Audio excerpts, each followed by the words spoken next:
The night settles slowly over Rome, not as a sudden darkness, but as a soft and patient veil, descending inch by inch, breath by breath, until the noise of the day loosens its grip and the city begins to exhale. Shh. Stone streets, worn smooth by millions of feet, still hold the warmth of the sun. And if you were to walk barefoot now, you would feel that lingering heat rise gently into your skin, a memory of daylight refusing to fade. Columns stand tall and unmoving, their marble surfaces pale under the moon, reflecting a silver glow that seems almost liquid, as if the city itself were breathing light. Somewhere nearby, a fountain continues its endless work, water falling into water with a soft, repetitive murmur. Ripple, ripple. The sound echoes faintly through narrow streets, bouncing off walls stained with time, smoke, and incense. The air smells of oil lamps, of extinguished fires, of cooked grain and distant spices brought from lands so far away they barely feel real anymore. This is Rome at its height, or at least this is how it looks. Above the streets, behind heavy wooden doors reinforced with iron, senators sleep on silk sheets, their dreams thick with power and comfort. Slaves move silently through shadowed corridors, their steps careful, their breathing shallow, their presence almost invisible. Step, pause, step. The empire stretches beyond imagination now. Forests, deserts, rivers, mountains, all connected by roads that run like veins beneath the skin of the world. And yet, there is something beneath the surface. Listen closely. The city sounds calm, controlled, eternal. But if you linger long enough, if you allow the silence between sounds to grow wide, you begin to sense it, a subtle tension, like stone beginning to crack long before it breaks. Tick, tick. Rome has everything. Gold flows in, grain arrives by ship, soldiers stand guard at borders few citizens will ever see. Laws are written, copied, enforced. Statues are raised to men whose names already begin to fade. And still, beneath the marble floors and painted ceilings, something is shifting. Not loudly, not violently, slowly, invisibly. Empires do not fall in a single night. They do not collapse with a scream. They fade, like heat leaving stone, like echoes losing their shape, like footsteps that grow softer, then disappear entirely. Fade, fade. Tonight, Rome does not know it is standing at the beginning of its long unraveling.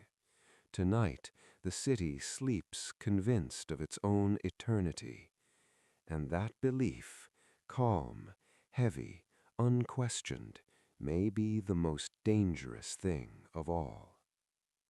Pause. Breathe. Silence. The stone beneath bare feet, daily life in the eternal city.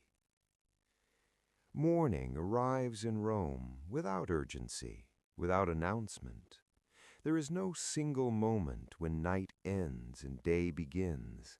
Instead, light slowly seeps into the city, sliding along walls, touching corners, resting gently on stone.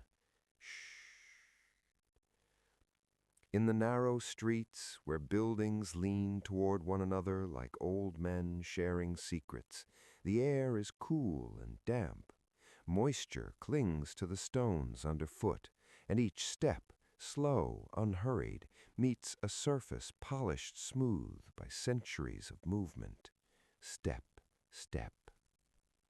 These stones remember everyone: senators, soldiers, merchants, slaves, children running barefoot, laughing, unaware of the weight of history beneath their souls. A baker opens his shop. The wooden shutters creak softly as they rise. Creak. Warm air escapes into the street, carrying the smell of bread, of grain crushed and baked, of something simple and sustaining. Nearby, water is drawn from a public fountain, splashing gently into clay jars. Splash, drip. Life continues, rhythmical and repetitive as it always has. In small apartments stacked one atop another, families wake together. The walls are thin. Sounds travel easily. A cough, a murmur, a child shifting in sleep. Rustle. Privacy is rare. Space is precious. Fire is both comfort and danger. One spark, one careless movement, and an entire block could vanish into smoke and flame. Crackle. Outside, the streets fill gradually. Vendors call out softly, not shouting, but repeating familiar phrases like a chant, the same words spoken every day, year after year, until they no longer feel like language, but like background sound. Murmur, murmur. Fish from the coast, olives from distant hills, wine watered down, poured carefully, measured and shared. This is the Rome most people know, not the Rome of emperors and triumphs, but the Rome of routine. People wait. They wait for food distributions. They wait for news. They wait for the next festival, the next spectacle, the next distraction that will lift their eyes from the dust at their feet and remind them that they belong to something vast. In the public baths, steam rises slowly, curling around columns and bodies alike.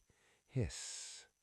Voices echo off marble walls, blending together until individual words dissolve into a steady hum. Warm water loosens muscles tired from labor, and for a moment the world feels balanced, manageable, safe. Yet even here, in warmth and comfort, something is changing. The conversations are quieter than they once were. Complaints linger longer in the air. Stories of distant borders sound closer now, less abstract. Taxes feel heavier. Coins feel thinner between the fingers. Clink. Promises from officials sound rehearsed, hollow. Still, the streets remain busy. The bread still arrives. The fountains still flow. And so, most people do not ask questions. They walk, they eat, they sleep. Empires do not crumble when daily life continues. They crumble when daily life becomes the only thing that remains. As the sun climbs higher, its light sharpens the edges of statues and shadows alike. Dust floats lazily through the air, visible only for a moment before settling again. Float, settle. Rome moves forward, step by step, unaware that the very stones beneath its feet are already listening to the future. Pause. Breathe. Silence. Gold does not make a sound when it arrives. It does not announce itself. It simply accumulates, slowly, heavily. In Rome, wealth gathers behind thick walls and guarded doors. Sunlight filters through linen curtains, touching polished floors, resting briefly on golden bowls filled with fruit from distant provinces, figs from Africa, grapes from Gaul, spices that traveled across deserts and seas before dissolving into warm air. Luxury feels effortless now, as if it has always been this way. Inside vast villas, fountains whisper endlessly, water flowing in circles that never seem to end. Ripple, ripple. Mosaics beneath bare feet depict battles, gods, and triumphs frozen in stone, while above them real power moves silently from room to room, wrapped in silk, heavy with rings, perfumed and unhurried. The wealthy do not walk the streets often. They are carried. They are shielded from noise, from dust, from the press of ordinary bodies. Outside, the city labors. Inside, time stretches and softens. Banquets last for hours. Platters arrive one after another, each more elaborate than the last. The smell of roasted meat blends with sweet wine and burning incense. Crackle, swirl. Laughter echoes, loud at first, then dulled by excess. Conversations repeat themselves, the same stories, the same boasts, the same reassurances that Rome is strong, unbreakable, eternal. Yet beneath the layers of comfort, something begins to rot.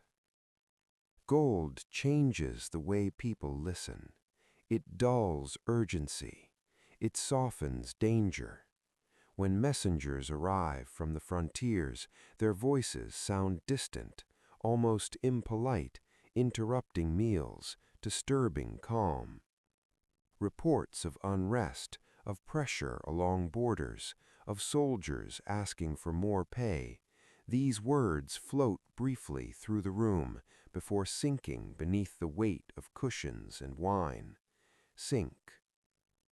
Gold concentrates. Power narrows.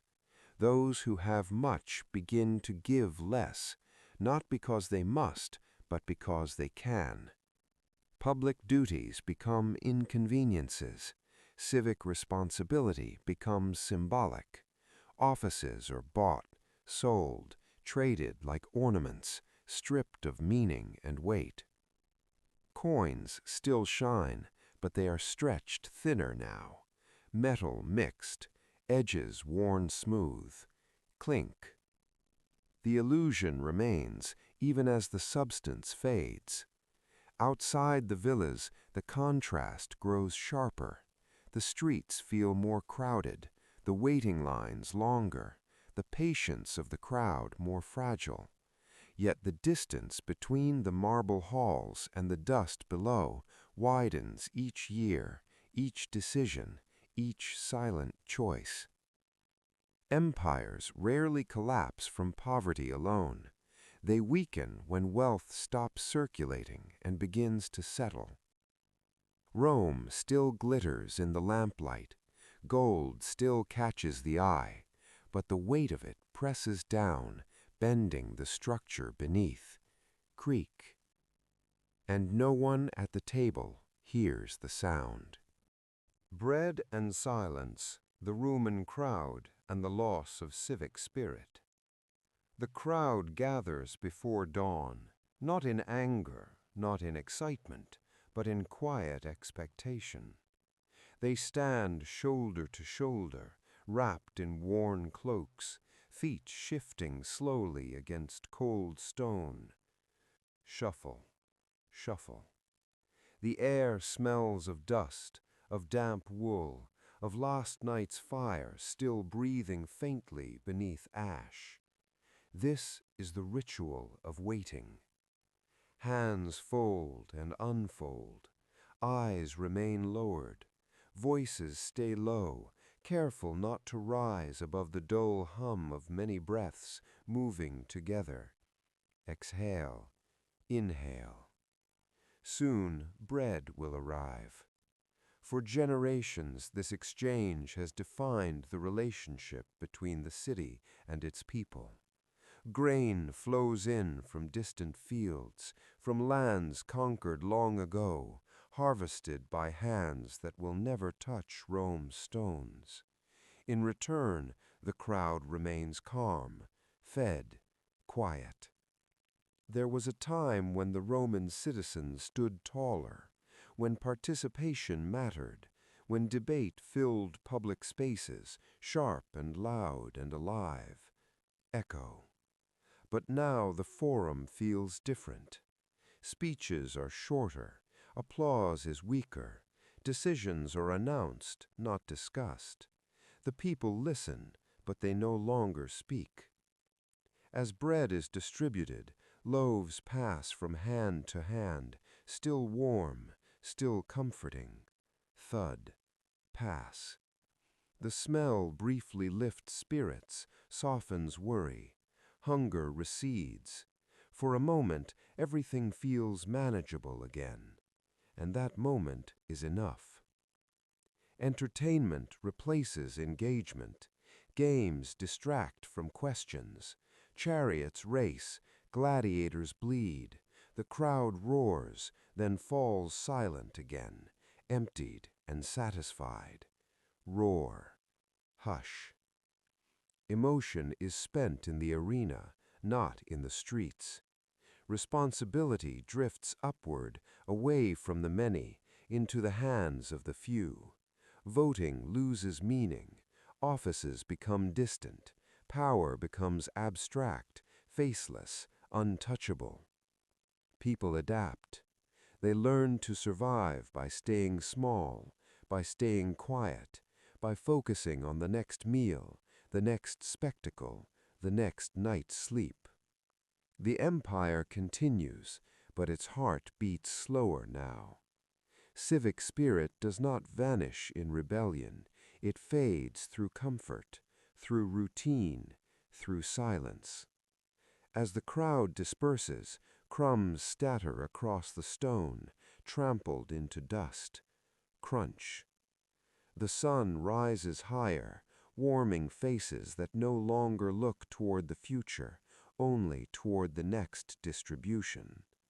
Rome is still full, still alive, still standing, but the space between ruler and ruled grows wider with each quiet morning like this one. Pause, breathe, silence. Power in Rome no longer announces itself with noise. It moves softly now, wrapped in ceremony, hidden behind layers of stone and silence. Shh. Deep within the imperial palace, footsteps echo down long corridors lined with polished marble. Each step returns a hollow answer, as if the building itself is listening. Tap, tap. The air is cool here, carefully controlled, scented with faint traces of incense, meant to calm, to purify, to impress. An emperor wakes alone. Servants enter without sound, eyes lowered, movements precise. Curtains are drawn back slowly, letting pale light spill across mosaics depicting victories from another time, another mood. The faces of defeated enemies stare up from the floor, frozen forever in defeat. Slide. Once emperors walked among their people. Once they heard voices unfiltered. Now messages arrive wrapped in layers of protocol, softened by advisors, shaped by fear. Truth travels a long road before it reaches the throne. By the time it arrives, it has been worn smooth. Rub. Power isolates. The emperor eats from silver plates, food tested before each bite. Pause. Wine is poured carefully, watched closely. Trust has narrowed to a handful of faces, and even those faces carry hidden calculations. Outside these walls, the city moves. Inside, time thickens. Decisions are made in rooms far from consequence. Borders shift on maps. Taxes rise with the stroke of a stylus. Scratch. Soldiers march or are delayed. Funds are redirected. Entire provinces feel the weight of choices made in near silence. Statues of emperors fill the city, carved with perfect features, unlined faces, eternal gazes. These marble masks suggest strength, clarity, control.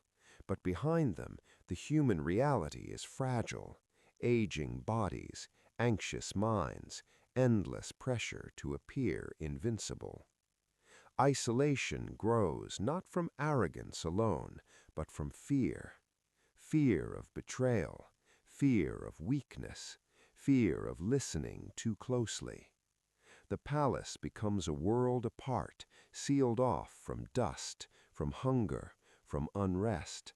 And in that separation, something essential is lost, the ability to feel the empire as it truly is. Empires do not always fall because leaders are cruel. Sometimes they fall because leaders are alone. As night returns, torches flicker along palace walls, their flames bending in unseen currents of air. Flicker.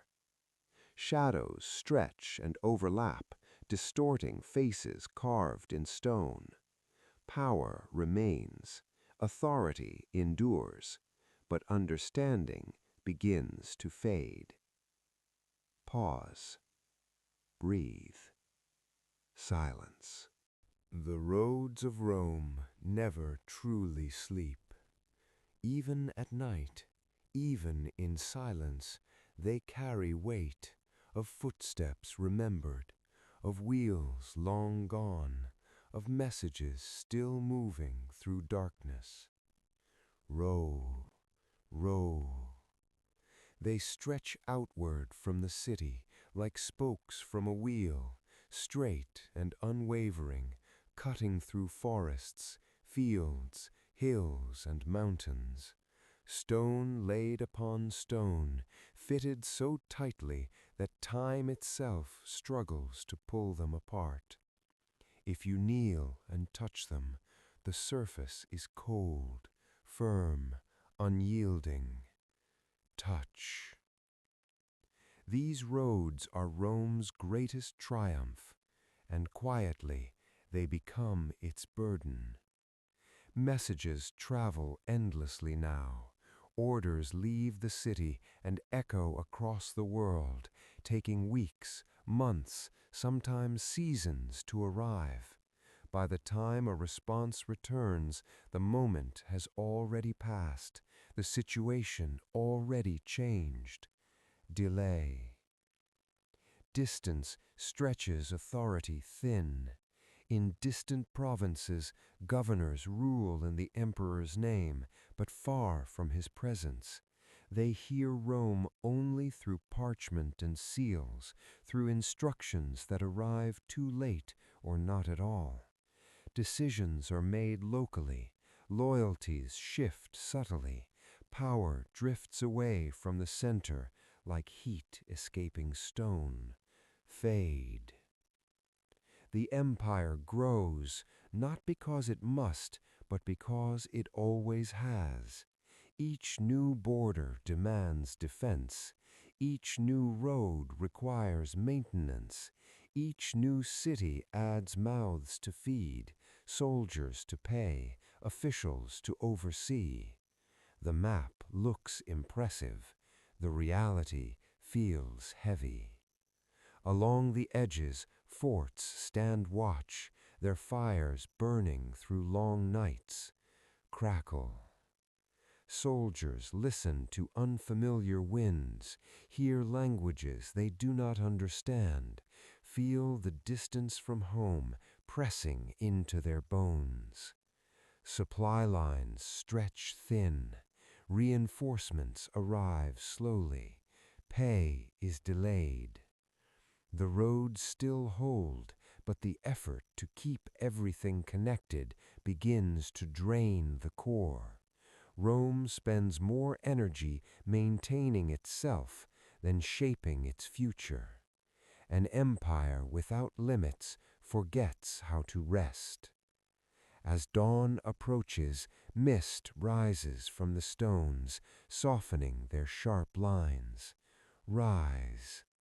The roads remain, firm and silent, carrying Rome's reach farther than its strength can follow. What once united now exhausts. What once empowered now strains. And still the roads continue outward, endlessly, patiently, waiting for footsteps that grow fewer each year. Pause, breathe, silence. Far from Rome's marble calm, night settles differently. Here, along the edges of the world, darkness arrives with a sharper breath, colder, heavier, pressing against wooden walls and iron gates. A soldier stands watch. His boots sink slightly into damp earth as he shifts his weight, spear resting against his shoulder, armor cool against his skin. The fire behind him crackles low, throwing uneven light across faces carved by wind and fatigue. Shadows stretch long and uncertain, merging with the forest beyond the palisade. The army never truly sleeps. It only rests in fragments. Once, service meant honor, clear purpose, and the promise of reward. Now, duty stretches longer than memory. Years turn into decades. Borders feel endless. The enemy is no longer a single force, but many, moving, adapting, waiting. Orders arrive slowly. Supplies arrive late. Replacements sometimes do not arrive at all. The men drill by habit more than hope.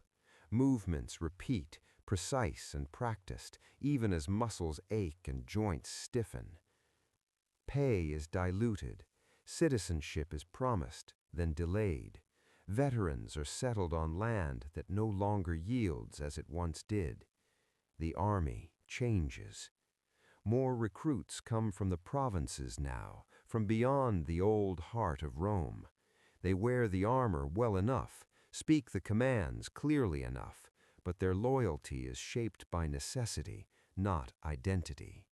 Rome becomes an employer rather than a homeland. Along the frontier, nights are long. The wind carries unfamiliar sounds, branches shifting, distant voices, the movement of people who know the land better than any map. Tension never fully releases. Sleep comes lightly, easily broken. The army grows larger and more tired. Defending every border means defending none fully. The effort drains strength from within, turning the soldiers into guardians of a line that constantly moves, constantly demands more. Empires fall not when armies lose battles, but when armies lose belief. As dawn breaks, frost melts from shields, dripping softly onto the ground. Another watch ends, another begins. The line still holds, for now. The forest breathes differently at night. Its sounds are softer, less predictable.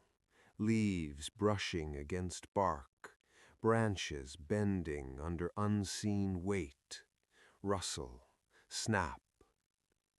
Beyond the Roman borders, beyond the forts and watchtowers, people move. Not as an army, not yet. They travel in small groups, carrying what they own on their backs, leading animals quietly through narrow paths worn by generations. The air is colder here, sharper, carrying the smell of wet earth and pine resin. Inhale.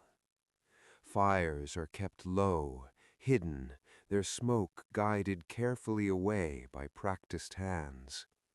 Rome calls them barbarians, but they are families, hunters, farmers, survivors. Pressure builds slowly. Weather shifts, seasons grow less predictable. Harvests fail, then recover, then fail again.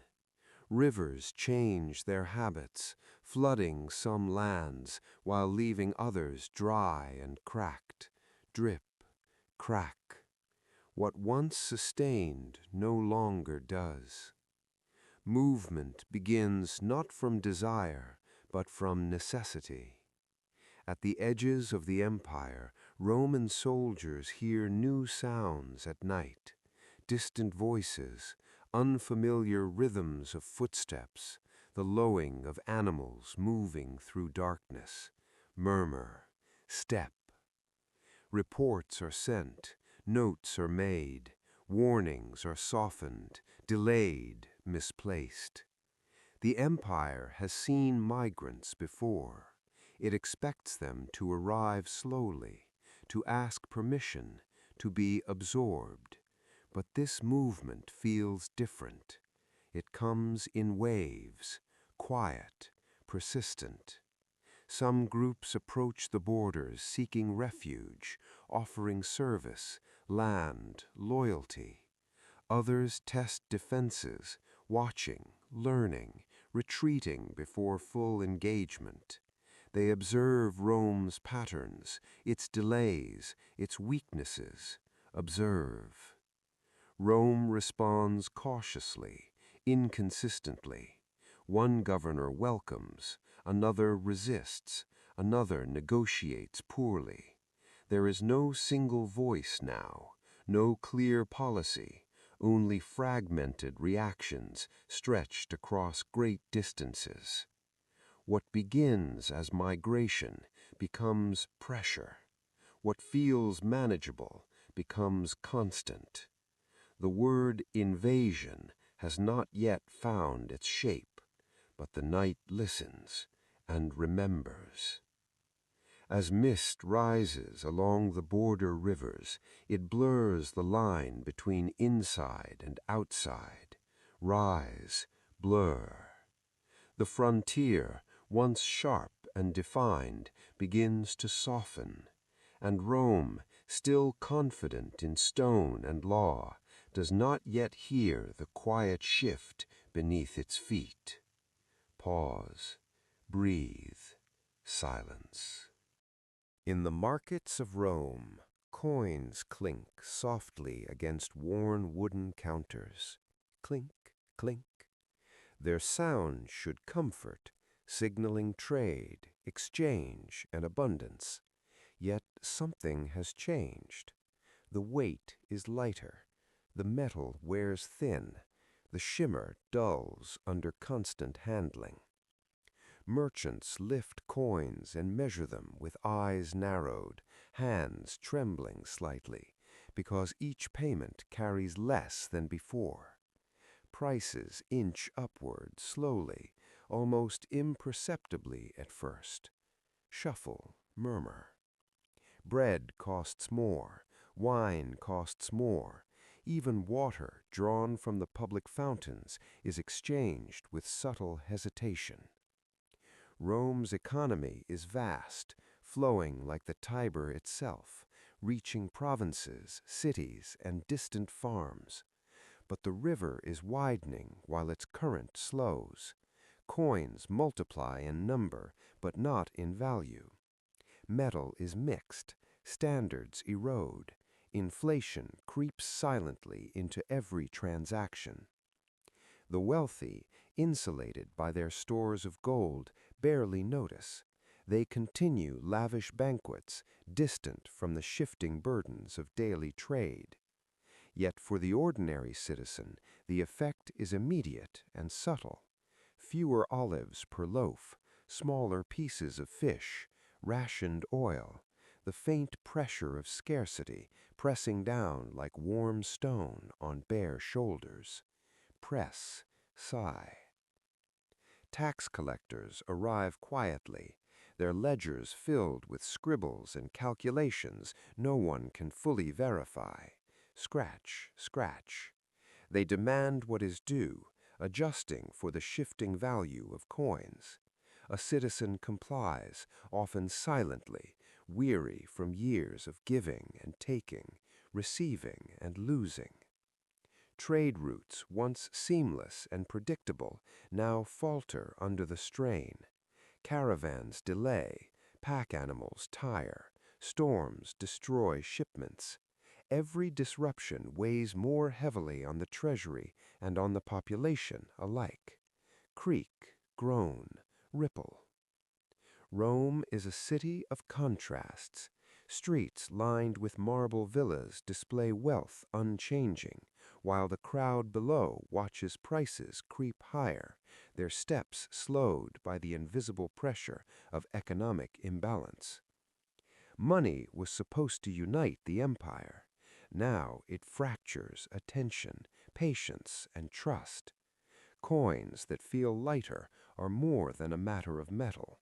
They are a whisper, a warning, an echo of strain spreading quietly through every household, every market, every province. Clink, fade. Rome remains vibrant. Trade continues. Commerce persists. But beneath each transaction, the empire strains quietly, its pulse uneven, its foundation weighed down by the very gold meant to sustain it. Fields beyond Rome, stretching for miles in gentle undulations, carry a scent of soil and grain, but it is a scent tinged with tension. Inhale. For years, rains came as they always had, filling rivers, nourishing crops, and ensuring that the bread of the city remained plentiful. Now, water falls less reliably, and the earth begins to harden under the sun, cracking along faint lines that mark each failed season. Farmers walk their lands slowly, fingers tracing furrows, touching the dry, brittle surface. Crunch. Tap. Each step carries the memory of abundance past, the ghost of a harvest that once fed a legion of citizens, soldiers, and children alike. Clouds hang uncertainly above, heavy sometimes, empty often, shifting with the winds of change that no one yet fully understands. Grain stores once overflowing now shrink quietly. The granaries echo with emptiness, lids creaking on barrels that contain less than they should. Creak. Rattle. Messages travel from province to province. Drought, losses, shortages. The words arrive slowly, filtered through bureaucratic layers, and often too late to avert famine. The empire, vast as it is, feels the strain. Rome can send coins, soldiers, orders, but it cannot summon rain. Rivers feeding cities shrink or change course. Wells dry. Farmers improvise, praying to gods whose temples are distant and whose intervention feels uncertain. Whisper. In distant regions, floods may follow the droughts, washing away what little survived. Crops rot in waterlogged soil. Villagers work tirelessly, hoping to salvage what can be salvaged. Their labor, though immense, can never fully replace the rhythm of a balanced climate. The consequences reach into the city. Grain prices rise, bread rations shrink, Citizens murmur quietly as the streets grow busier with those seeking relief, those seeking stability, those seeking what the earth can no longer provide freely. Murmur, shuffle. And the elite, still insulated in their villas, watch these events from afar. The luxury of their tables continues, yet they sense the shift, a quiet, pervasive unease that seeps into council chambers, financial ledgers, and imperial planning. Rome, in its glory, faces forces it cannot command. The natural world bends neither to law nor decree. The heartbeat of the empire feels the strain of the soil, the wind, the rain, or the lack thereof. The fields wait silently for the next season. The earth exhales slowly, as if sighing under the weight of expectation and neglect. Exhale, sigh. The empire stands, still majestic, still powerful, yet the seeds of vulnerability lie hidden beneath the golden surface, in the cracked earth that no emperor can mend. Pause. Breathe. Silence. A strange heaviness lingers in the streets of Rome, invisible yet pervasive, moving on the wind like a silent shadow. It does not announce itself with noise, but with absence. Fewer faces on the streets, quieter markets, a stillness that hums beneath the usual bustle. The air tastes faintly metallic, carrying the distant echo of suffering from provinces far away. Plagues do not strike suddenly. They spread gradually, unnoticed at first. A cough here, a fever there. Families withdraw behind wooden doors, careful not to let the world touch them. Hospitals are small, overfilled, quiet save for the whispered prayers of attendants and the soft creak of doors opening to bring another patient into the shadow of the room. Merchants avoid affected areas. Roads grow empty in some regions, heavy with uncertainty in others. Soldiers patrol silently, their eyes alert to bodies that may fall ill, their tongues careful not to speak words that might incite panic. Fear travels faster than the disease itself. News of illness spreads along trade routes, carried in hushed tones from one city to another.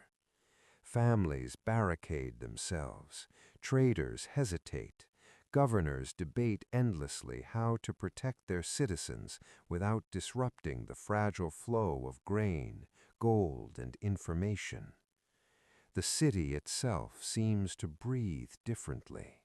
Stone walls, once warm under the sun, now seem colder, harder. Marble floors echo with emptier footsteps. Fountains ripple, but their song is lonely.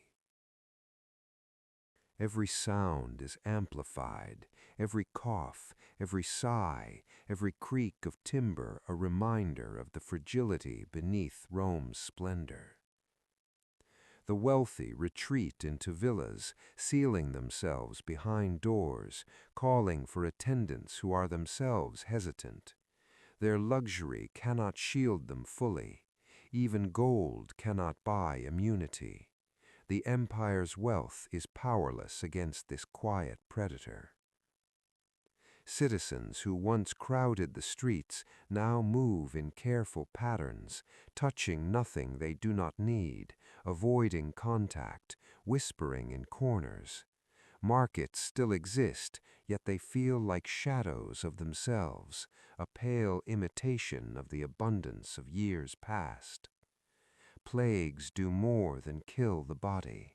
They unravel trust. They heighten suspicion.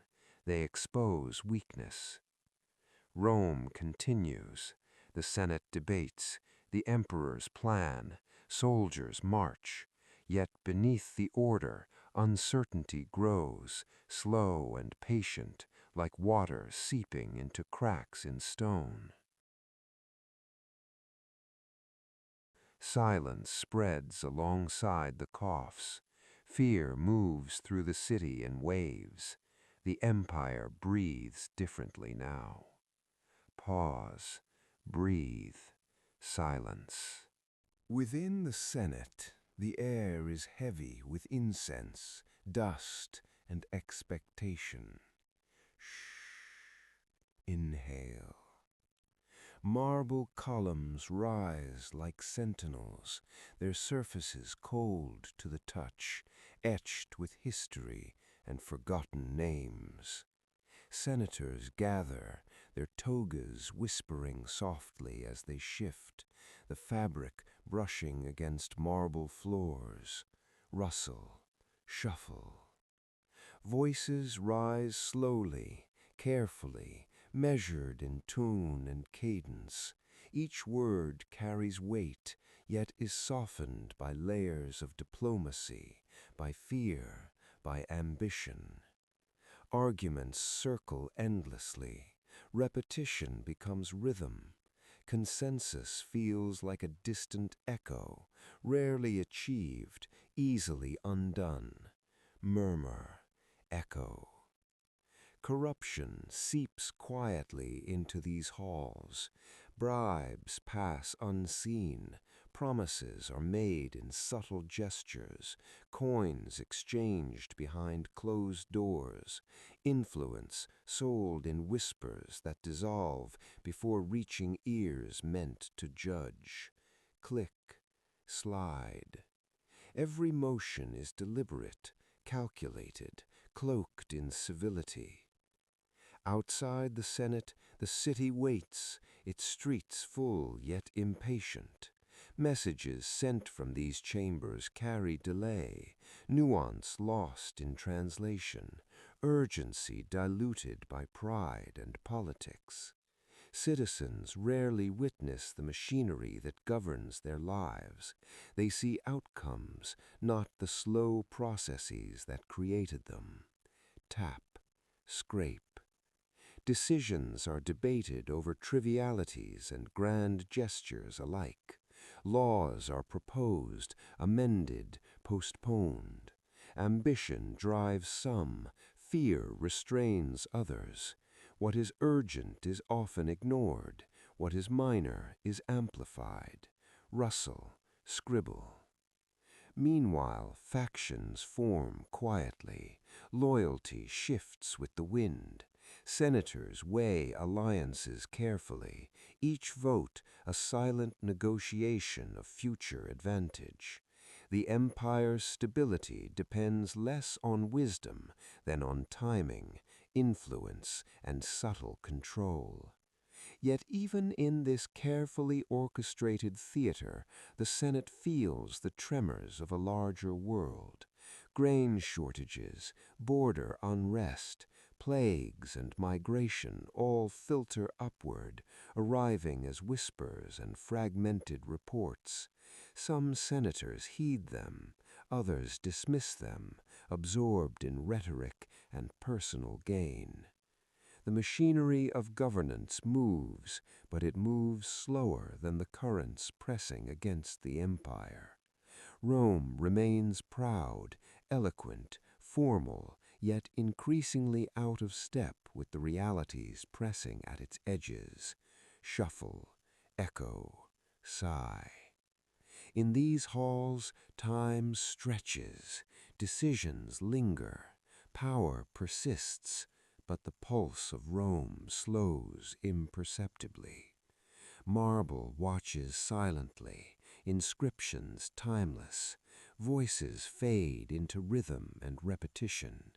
The city waits outside, unaware of the cracks forming in its governance, cracks that may widen before anyone fully comprehends. Pause, breathe, silence. Whispers of rebellion, unrest in the provinces. Beyond the marble and gold of Rome, The provinces simmer quietly. Villages tucked along rivers, fields stretching into distant hills, and towns with stone streets lined by merchants all carry the weight of subtle tension. The people grow restless. Taxes arrive heavier than before. Harvests are smaller. Grain rations shrink. Soldiers demand obedience. In the quiet of night, whispers travel from house to house. Families huddle around low fires, speaking softly of injustice, of officials who exploit, of governors who ignore the burdens placed upon ordinary shoulders. The words are careful, measured, loud enough to be heard, quiet enough to avoid detection. Merchants move goods cautiously, fearful of rebellion disrupting trade routes. Farmers guard their harvests, wary of soldiers who take more than what is owed. Soldiers themselves grow tense, recognizing the fragility of loyalty among those they are meant to protect. In some provinces, small uprisings flicker. A town resists a tax collector. A village refuses a shipment of grain. The acts are minor, almost unnoticed, but they signal a growing awareness. Rome may no longer be infallible. Messages flow slowly back to the capital. Governors report disturbances cautiously, trying not to alarm the emperor or the Senate. Words are softened, incidents minimized. By the time the reports reach the center, the urgency is blurred, the scale underestimated. Rome, distant and grand, seems untouched, yet the murmurs of unrest travel like invisible currents beneath the surface, pressing quietly against the edges of the empire. Each whisper, each act of defiance is a note in a symphony of slow decay. The provinces wait, the empire remains proud, and the city's streets continue their rhythm. But the seed of doubt has been planted. The veneer of control is thinning, and the weight of distance, neglect, and quiet anger begins to press down on the empire's foundations. Even the smallest rebellion carries the echo of possibility, that Rome may not endure forever. And though the capital remains grand, it is already listening to the first murmurs of fracture. Pause. Breathe. Silence. Fire and stone. Urban life and the risk of flames. The streets of Rome at night are never truly silent. Lanterns flicker along narrow alleys, their golden light dancing on stone walls, revealing worn mosaics, carved facades, and doorways heavy with shadows. Flicker, step.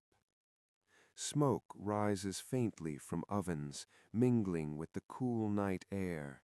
The scent of bread, roasted meat, and faintly sweet wine drifts lazily through the city, layered with the must of old stone and human presence.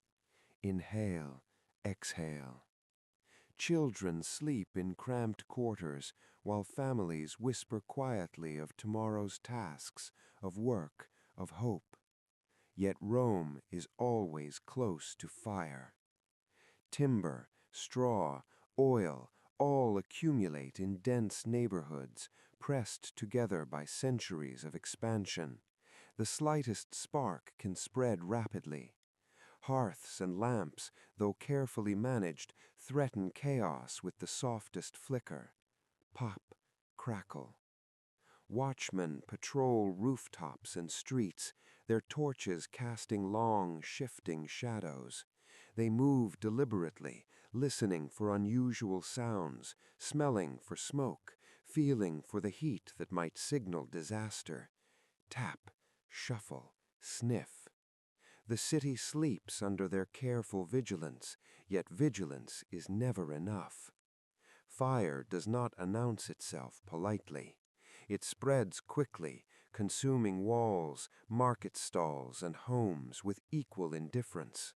Families awake to the smell first, then to the sound, the snap of timber, the crash of falling tile, crack, thud, roar. Even as flames leap the sky, the city's rhythm persists. Citizens flee to the forum or open squares, clutching belongings, children in arms, hearts pounding, breath shallow. Soldiers arrive, buckets in hand, forming human chains, moving water tirelessly, splash, rush. Still, the flames leap, unstoppable in its hunger. After hours, the flames subside, leaving streets scarred, walls blackened, homes destroyed. The survivors move quietly through the wreckage, salvaging what they can, whispering prayers for safety, for renewal, for a life that feels fragile once more. Shuffle, sigh. Rome rebuilds quickly, as it always does. Marble and stone replace charred timber. Markets reopen. Life resumes its rhythm. But the memory of fire lingers, an invisible mark on the city's soul, a reminder that even splendor is vulnerable. The empire endures. Its stones remain. Yet beneath every marble facade, beneath every busy street, the possibility of disaster waits quietly, as patient as time itself. Flicker, fade. Within the city, temples rise like silent sentinels, their columns smooth, polished, and cool under the touch. Tap, echo. The air inside is thick with incense, a faint sweetness mixed with the earthy scent of stone and oil. Shadows play along the walls, shifting with the flicker of torchlight, bringing gods and heroes to life in subtle relief. Flicker, sway. Priests move carefully through these spaces, robes brushing softly against the marble floors, rustle, step. They carry trays of offerings, carefully arranged, bowls of grain, clusters of fruit, small carved tokens of devotion. Every motion is deliberate, ritualized, practiced over decades, centuries even. The citizens come quietly, some kneeling, some standing in small groups, whispering prayers. The gods are invoked for health, for fortune, for protection of family and land. Each whispered word is a connection, fragile yet enduring, between mortal and divine. Whisper, sigh. The temples hold more than devotion. They hold memory. Images of past victories, past emperors, and past disasters line the walls. Frescoes depict gods watching over wars, over harvests, over births and deaths. The faithful walk through centuries with each step. Shuffle, murmur. Rituals unfold slowly. Offerings are placed, flames are lit, water trickles in sacred basins, carrying sound through the cool stone. Bells chime softly. Incense curls upward, carrying prayers with it. Clink, drip, rise. Even as Rome faces famine, plagues, political strife, and unrest, these temples remain a constant. They are spaces where the city can pause, where time stretches and the heartbeat slows, where human anxiety is met with the stillness of the divine. Yet even the gods cannot act without intervention. The priests may guide, the citizens may pray, but Rome's fate is shaped in countless other ways, in decisions made in palaces, in soldiers' marches, in crops failing, in rivers drying. Thud, shuffle, sigh. The temples remind citizens of continuity, of order, of the rhythm of life.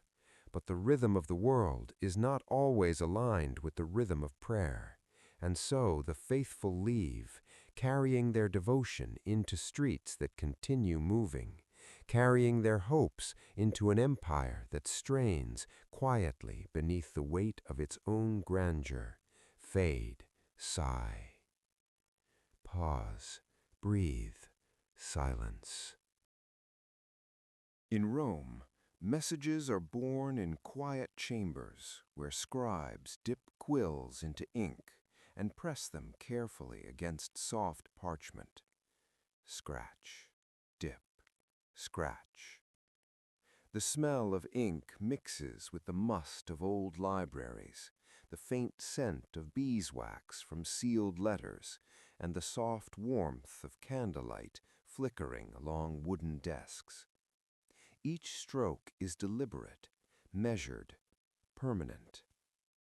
Orders from the emperor travel this way, reports from distant governors, letters from soldiers stationed on the empire's edge.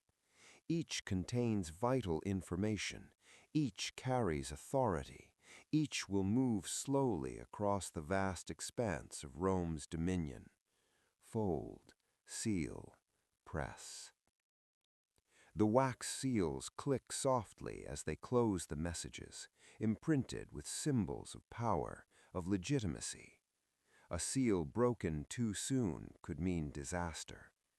The sender prays silently that the courier, the wind, the roads, the rivers, all cooperate. Click, press, sigh. Couriers ride for days and nights, their horses' hooves thundering on stone and dirt roads. Thud, thud, thud. Rain soaks their cloaks, dust coats their skin, and fatigue presses heavily against their shoulders. Still they move, because the empire depends on information flowing, however slowly, from edge to center, from center to edge. In distant provinces, governors unseal these messages with care. They read, reread, sometimes misinterpret, sometimes obey. The distance of hundreds of miles transforms urgency into delay, clarity into ambiguity, command into suggestion. Rip, murmur, scratch. Citizens rarely see these movements, yet their lives are shaped by them. A tax decision, a troop movement, a ration order, all begin here, quietly, invisibly, in the slow dance of quill, ink, wax, and hoofbeats. Messages travel further than any human memory can hold. Yet as Rome stretches, as roads lengthen, as provinces multiply, the ability to respond swiftly diminishes. Letters that once ensured cohesion now arrive stale, too late, or misinterpreted. And in the spaces between, uncertainty grows. Orders are delayed, supplies falter, soldiers wait, farmers worry, governors hesitate. The empire stretches like a bowstring, taut and trembling, ready to snap under tension. Tap, thud, shh. The quill scratches on. The ink dries. The empire listens, waits, and hopes. Pause. Breathe. Silence. Shadows of the palaces. Imperial power and private decay. Within the heart of Rome, the emperor's palaces rise like islands of marble and gold, silent and imposing, their walls thick, their gates heavy. Creak, thud. The floors are polished smooth, reflecting torchlight that flickers in slow, hypnotic rhythm. Each room carries a scent, beeswax from polished surfaces, faint perfume, the lingering aroma of oil used to preserve the stone. Inhale, flicker. In these halls power whispers. Courtiers move softly, footsteps measured, voices low, their eyes alert to every glance, every gesture. Alliances form and dissolve in the span of a single conversation. Loyalty is fluid, trust is rare. Shuffle, whisper, tap. The emperor himself moves carefully, cloaked in ceremony, yet often isolated. Gold surrounds him, advisors surround him, yet true counsel is scarce. Decisions bear the weight of an entire empire, and every choice ripples outward, unseen yet relentless. Within the private chambers, decay often hides behind splendor. Floors creak under weight of gold furnishings, and tapestries that were once vibrant now fade and fray along their edges. Creak, rustle, sigh. Rooms that should inspire awe can also isolate, their vastness echoing with absence, silence, and caution.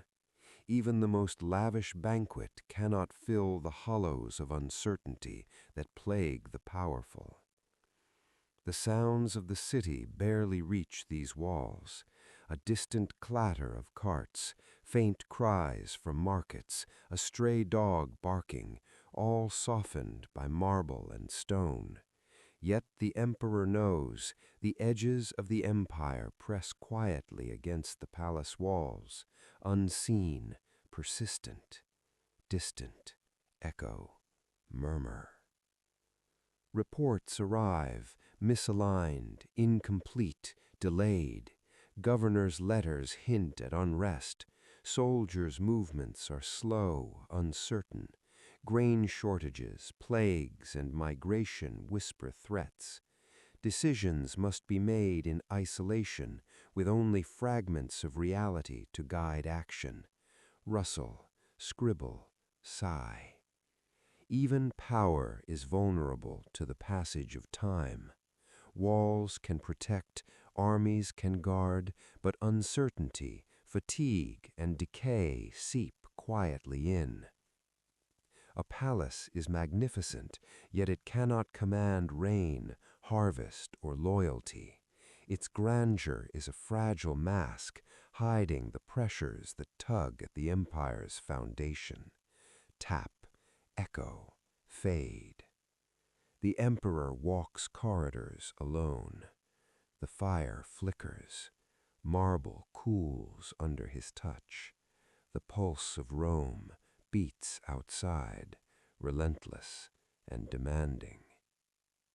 Pause, breathe, silence. Night falls over Rome with a strange stillness. Not the familiar calm of routine evenings, but a silence thick with waiting. Shh. The city holds its breath. From the hills beyond the walls, fires glow like distant stars, unmoving, patient. The wind carries unfamiliar sounds, the low murmur of voices speaking in foreign tongues, the creak of wagons, the soft rhythm of marching feet. Thud, thud. Inside the walls, citizens move nervously through narrow streets. Doors are barred, lamps are dimmed, children are pulled close. The scent of fear lingers like smoke that will not fade. Inhale. For centuries, Rome believed itself untouchable. Its walls were strong, its legions legendary, its name feared across the world. But tonight, the gates tremble. Soldiers stand atop the ramparts, gripping spears with cold hands. Their armor feels heavier than usual, pressing against tired shoulders. They scan the darkness beyond the torches, listening for movement, for breath, for the sound of wood against stone, clink, scrape. Somewhere a horn sounds, long and low, then another, then many. The sound rolls through the night like a wave. Hoo, hoo. The city stirs, windows open, voices rise in confusion. At the gates, negotiations fail, promises break, patience dissolves. The pressure that has been building for years, for decades, finally releases. Wood groans, metal shrieks, stone shakes, crack, screech, thud. And then the unthinkable. The gates open. Not in triumph, not in ceremony, but in surrender. The first sack of Rome is not a storm of fire and blood. It is slow, measured, heavy. Foreign soldiers walk the streets of the eternal city. Their boots strike Roman stone, each step echoing through history. Step, step. They move past statues of forgotten heroes, past temples to silent gods, past homes where families wait in darkness, barely daring to breathe. Gold is taken, food is taken, power is taken. But more than that, something invisible is stolen. The illusion. Rome is no longer eternal. Rome is no longer untouchable. Rome can fall. As dawn breaks, smoke rises gently from scattered fires. The city stands scarred but standing. Yet every stone feels different now. Every shadow feels longer. Every silence feels deeper. Crackle, fade. Echoes in empty forums, the psychological collapse of an empire. Morning arrives in Rome like a visitor unsure of its welcome. The sun rises slowly, its pale light slipping through shattered shutters, touching cracked marble, resting briefly on streets where the dust has not yet settled. The city is still standing, but it no longer feels the same. In the forum, where voices once rose in debate and laughter, a strange quiet lingers.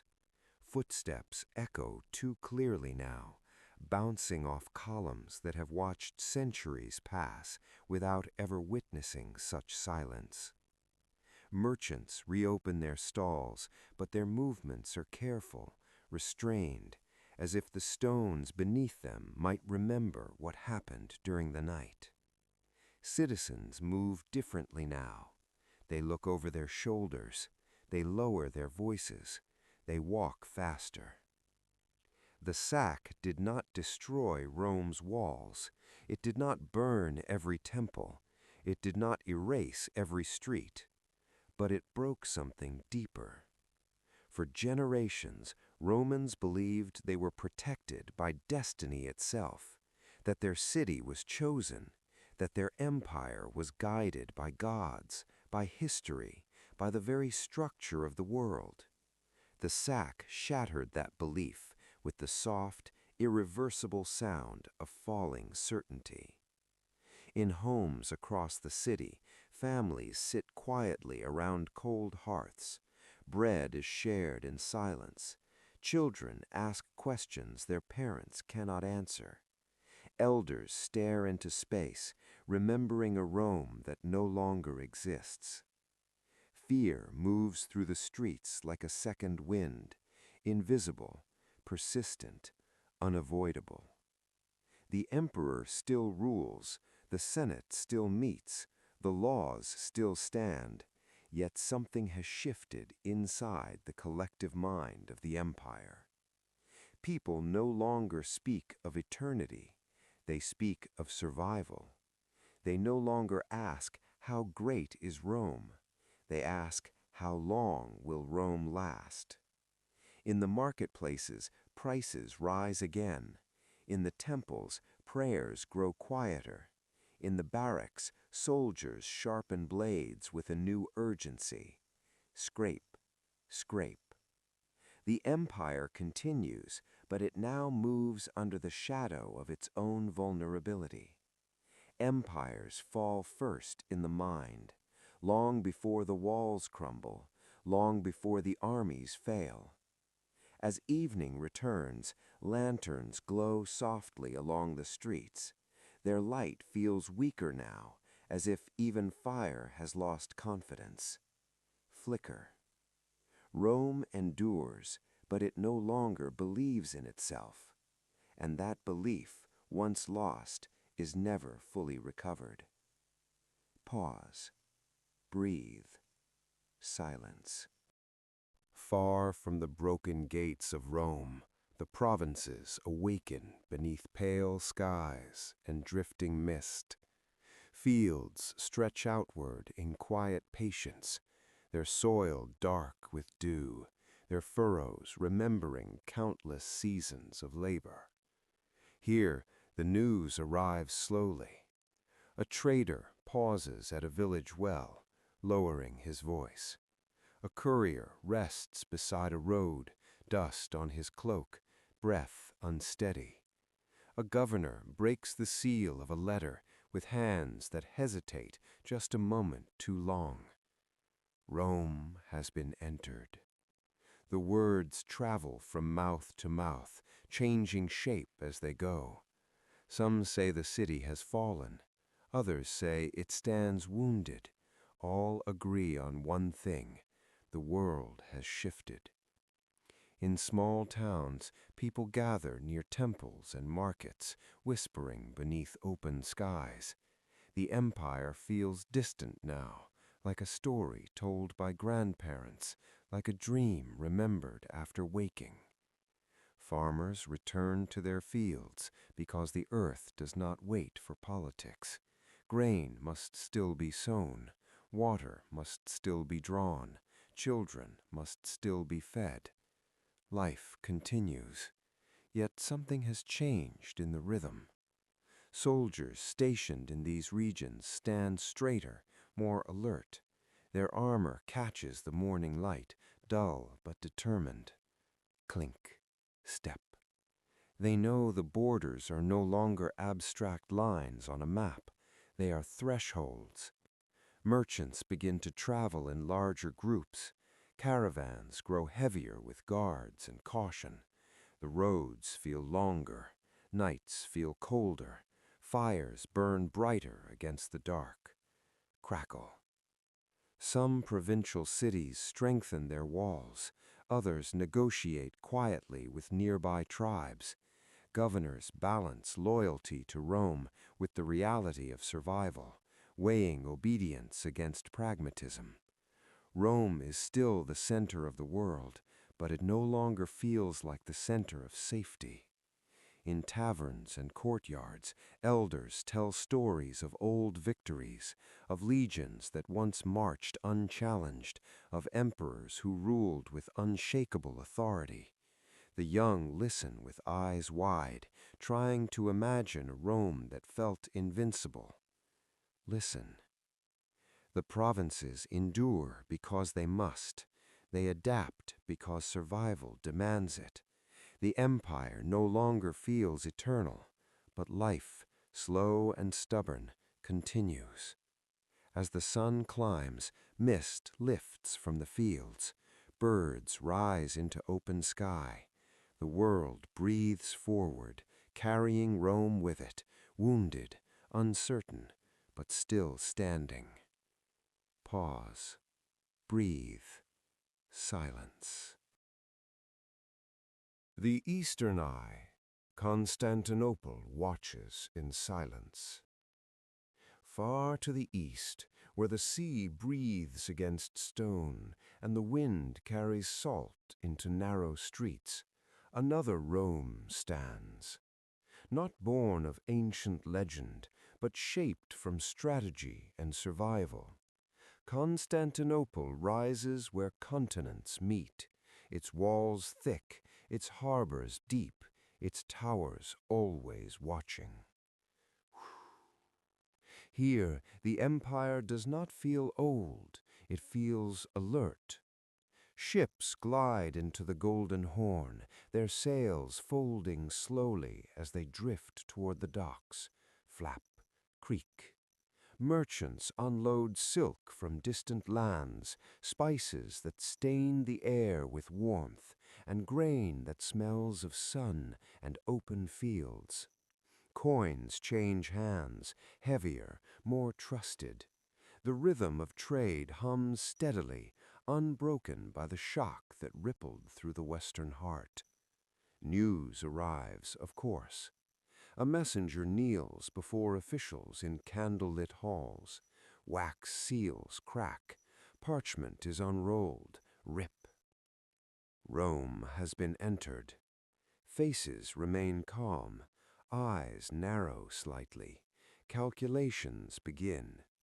The Eastern court does not panic. It has learned from centuries of pressure how to bend without breaking. Its armies are paid more reliably.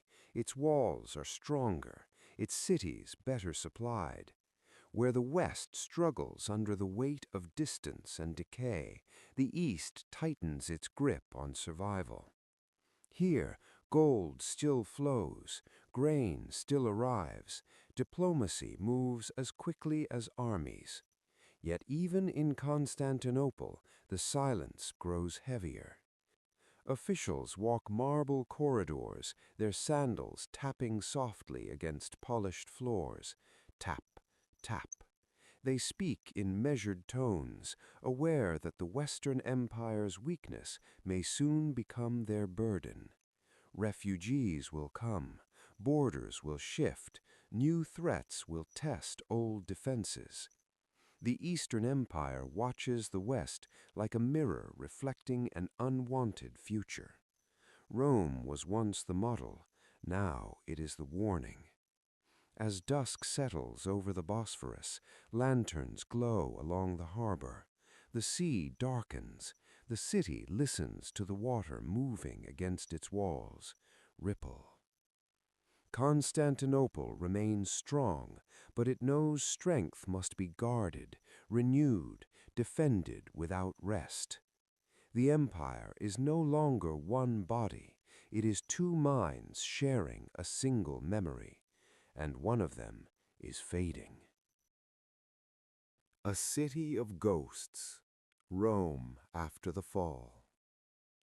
Rome wakes slowly now, as if the city itself must remember how to breathe. Light enters through broken shutters and rests on floors scarred by hurried footsteps and overturned furniture. Shh. The streets are familiar, yet altered. Statues still stand, but their shadows feel longer. Temples still rise, but their doors open more cautiously. Homes still shelter families, but laughter escapes less often.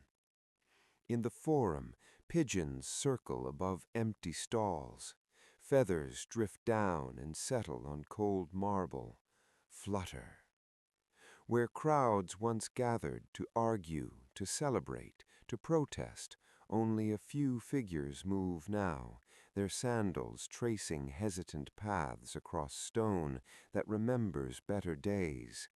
Tap, tap. Some buildings remain sealed, their owners gone. Doors swell with damp, roof tiles loosen, weeds push through cracks that were once swept clean each morning. Creak, sprout. The city does not collapse in ruins, it fades in layers. Merchants reopen with smaller inventories. The smell of fresh bread still drifts from ovens, but the lines are shorter, the voices quieter, the confidence thinner. Murmur. Gold still changes hands, but it does so with caution, as if each coin must justify its worth. Priests continue their rituals. Incense still curls upward in sacred halls. Rise. Yet prayers now ask for protection more than prosperity, for survival more than triumph. The walls remain. The roads still lead outward. The aqueducts still carry water, but the heart of the city beats slower. Children grow up hearing stories of the sack as legend and warning. Elders remember when the city felt invulnerable. The present sits uneasily between memory and fear. Sigh. Rome becomes a place of echoes. Echoes of marching legions, echoes of cheering crowds, echoes of emperors who promised eternity. At night, lanterns glow along quiet streets. Their light flickers against walls layered with centuries of paint, soot, and smoke. Flicker. The city listens to itself, counting its remaining breaths. Rome still exists, but it is no longer the world. It is a memory learning how to survive. Pause. Breathe. Silence. Memory and myth. How Romans remembered themselves. In the quiet halls of old villas and crumbling public buildings, memory lingers like dust on forgotten statues. It settles softly on mosaics whose colors have faded, on inscriptions whose letters have worn smooth under countless passing fingers. Romans have always been storytellers.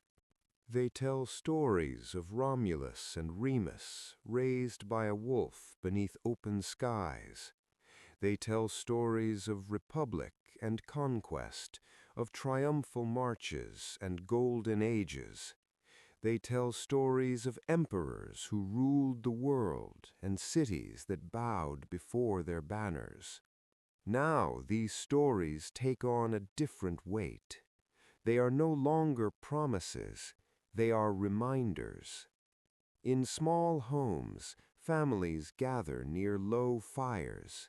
Children sit cross-legged on stone floors, listening as elders speak of Rome's glory, with voices thickened by memory. They describe a city where crowds filled every square, where festivals lasted for days, where ships arrived endlessly with treasures from across the seas.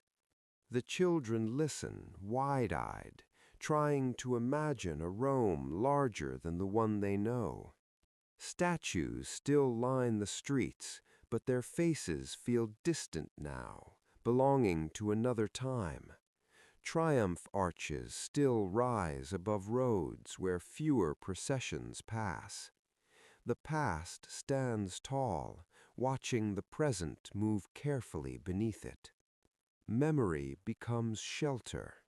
When the present feels uncertain, people return to the stories. They repeat them, polish them, strengthen them. The past grows brighter even as the future grows dimmer. Myth fills the space left by confidence. Rome was chosen. Rome was destined. Rome was eternal. These words are spoken softly now, not as declarations, but as comfort. Empires do not disappear when their buildings crumble. They disappear when their stories lose meaning. So Romans cling to their memory, shaping it into something that can survive the loss of power, the loss of dominance, the loss of certainty. As night settles, torches illuminate statues of forgotten heroes. Their stone eyes stare into darkness, unblinking, unchanged. The city remembers itself, even as the world moves on. Rome is no longer the center of everything, but in memory it still reigns. Pause, breathe, silence. Was it a fall or a transformation? Time moves differently when an empire fades. It does not rush. It does not announce endings. It simply rearranges the world, stone by stone, habit by habit. Shh. Walk through Rome now, and you will still see the arches. The aqueducts still carry water in steady streams. Ripple. The roads still run straight into the horizon, guiding travelers who no longer remember the hands that laid each slab with careful precision. From a distance, the city appears unchanged, yet up close, everything is different. Markets operate on smaller scales. Workshops pass from master to apprentice, shrinking with each generation. Public offices merge, disappear, or become ceremonial. Old laws remain written, but fewer are enforced. The empire does not vanish, it becomes something else. In the countryside, villas turn into fortified farms. Families settle around former estates, repurposing marble halls into storage rooms and stables. Clatter. Columns are reused. Statues become doorsteps. Inscriptions are worn away by weather and necessity. Rome spreads into the land, dissolving into villages, fields, and monasteries. The language changes slowly. Latin softens into regional tones. Accents replace uniformity. The grand speeches of senators become local councils debating harvests and boundaries. Murmur. Trade still moves along the old roads, but it follows new rhythms. Caravans carry wool instead of silk, salt instead of spices, tools instead of luxuries. The imperial eagle lowers its wings. The city's authority yields to regional powers. Local leaders rise where governors once ruled. This is not collapse in fire and ruin. It is transformation in silence. Empires fall in history books. In reality, they fade into memory. Rome becomes a foundation, a structure beneath newer worlds, a whisper beneath emerging kingdoms. As dusk settles over the ruins of forums and temples, grasses sway where crowds once stood. Rustle. Shepherds guide their flocks along roads built for legions. Monks copy fragments of Roman texts by candlelight. Scratch. Flicker. The empire sleeps inside the world it created. It is no longer the ruler of nations, but it remains the bones beneath them. Pause. Breathe. Silence. After Rome fades, the world does not collapse. It quiets. The great roads still stretch across the land, but fewer travelers walk them. The milestones remain, yet no one remembers who placed them there. Grass grows between the stones. Moss settles on bridges that once carried armies. Cities shrink. Walls that once protected thousands now surround a few hundred. Forums become pastures. Baths become ruins where rain gathers in broken pools. The rhythm of urban life slows, stretches, and dissolves into something simpler. At night, darkness returns to Europe. Without constant trade, without imperial supply lines, oil grows scarce. Lanterns dim. Fires become precious. Villages retreat into small circles of light surrounded by endless shadow. The world feels larger again. Forests reclaim farmland. Wolves follow abandoned roads. Rivers change course without engineers to restrain them. People live closer to the soil now. They wake with the sun.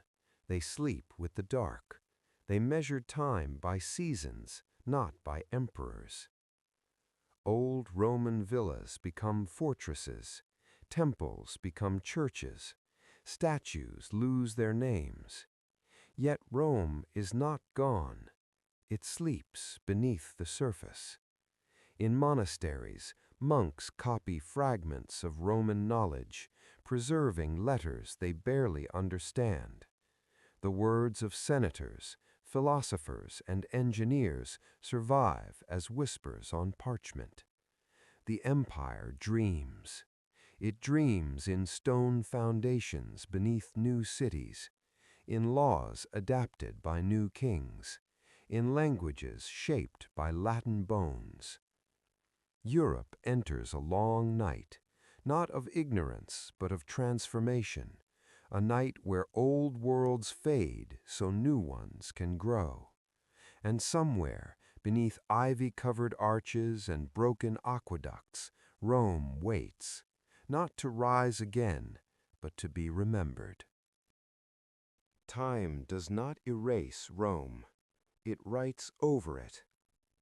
Wind moves gently through broken arches, carrying the scent of wild grass and distant rain.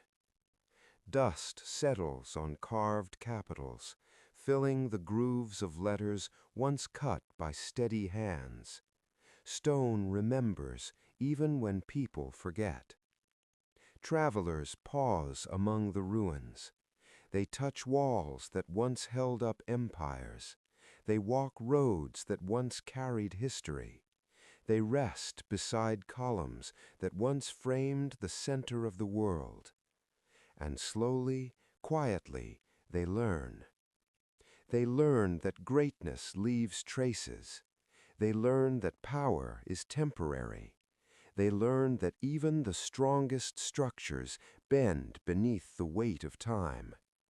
In villages built from Roman stone, children play on steps that once led to temples. Their laughter echoes through spaces where senators once argued and emperors once ruled. Life continues, unaware of the enormity beneath its feet. Farmers build walls from broken statues. Shepherds shelter beneath collapsed arches. Roads become paths, paths become memories. Rome becomes a teacher. Not through words, not through laws, but through presence. Its ruins remind each generation that nothing stands forever, that civilizations rise, flourish, and fade like the seasons, that the world is shaped by human hands and reshaped by human forgetting. The dust carries stories, the stone holds echoes, the land remembers. Empires do not vanish, they become foundations, and every world that follows stands on the quiet shoulders of what came before. The world is louder now, faster, brighter. Yet beneath the hum of machines and the glow of endless lights, the same quiet pressures move, unseen, patient. Stand on a hill above a modern city, and you will feel it, the weight of millions of lives moving together, the pulse of trade, of ambition, of power flowing through glass and steel instead of marble and stone. Roads still stretch outward like veins. Messages still travel, only faster now, carried by invisible currents instead of hooves and sails. Click, flash. Markets still rise and fall, borders still harden and soften, armies still guard distant edges. The names have changed, the tools have changed, but the structure remains. We gather wealth, we concentrate power, We stretch systems beyond their balance. We trust technology to solve what nature still controls. Rome believed its roads would bind the world forever. We believe our networks will do the same. Rome believed its legions could answer any threat. We believe our machines will. Rome believed its economy could grow endlessly. We believe ours can. And like Rome, we live surrounded by comfort, by distraction, by spectacle. We consume stories of collapse as entertainment, forgetting that they are also warnings. Tap, scroll. In glowing rooms, far from dust and hunger, decisions are made that ripple across continents. Policies shift, markets react, borders tighten or loosen, and somewhere, quietly, pressure builds in places few ever visit. Hum. History does not accuse, it observes. It watches civilizations repeat patterns they believe they have escaped. It records not just victories, but overconfidence, not just expansion, but exhaustion. Rome did not fall because it was foolish. It fell because it was human. And so are we. The night sky above our cities still holds the same stars that watched Rome burn and rebuild and fade. The constellations do not change. The rhythm of the world does not change. Only the actors do. Pause, breathe, silence. What truly ends an empire is not a single battle. They do not vanish with a single decision. They do not disappear in fire and noise. They fade. They fade the way warmth leaves stone at night. They fade the way echoes lose their shape in empty halls. They fade the way footprints soften in drifting sand. What truly ends an empire is not invasion alone, not famine alone, not disease alone, not corruption alone. It is the slow convergence of many quiet forces. It is when leaders stop listening, when citizens stop believing, when soldiers grow tired, when fields stop yielding, when borders begin to breathe. An empire ends when it no longer adapts. Rome did not fail because it was weak. It failed because it was heavy, too vast to move quickly, too complex to change easily, too confident to question itself. It carried centuries of success on its back, and that success became its burden. Institutions hardened, traditions fossilized, innovation slowed. The world changed faster than Rome could. And so the empire continued as it always had, issuing orders, minting coins, marching legions, collecting taxes, long after those actions no longer matched reality. It performed greatness, but it no longer lived it. Empires die when reality moves on, and they remain standing still. The earth does not wait. The climate does not negotiate. The people do not pause their movement. History does not collapse. It flows. Rome stood in that river for centuries, shaping its current, guiding its direction. But eventually, the current grew stronger than the stone walls built to contain it. Rush. And so the empire loosened, cracked, settled into memory. Not destroyed, not erased, but transformed. Pause. Breathe. Silence. Night returns to the ruins of Rome like an old friend, not with fear, not with violence, but with calm. Moonlight settles gently on broken arches and sleeping streets. It touches stones that once carried the footsteps of emperors, senators, soldiers, merchants, slaves, and children. Soft. The city breathes slowly now, no longer rushing to command the world, no longer burdened by the weight of empire. Owls perch on the edges of collapsed columns. Wind moves through grass growing where legions once marched. Whoo, rustle. Water still flows through ancient channels, whispering to the earth the same song it has sung for thousands of years. Ripple. Rome no longer rules, but it remains. It remains in every road that leads somewhere, in every law that values order, in every city built around a forum, a square, a meeting place, in every language shaped by Latin bones. The empire did not vanish, it dissolved into the world. Its power softened into memory, its authority transformed into foundation, its ambition became a lesson.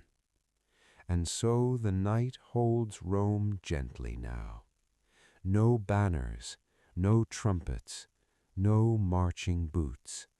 Only stone cooling under moonlight, only shadows drifting across ancient walls, only the slow turning of time itself. Tick, tick. Empires rise, empires fall, but the world continues.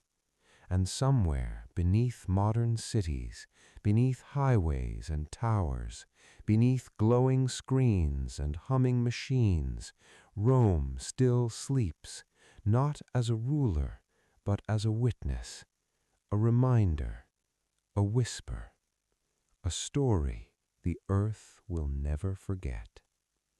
Pause, breathe, silence.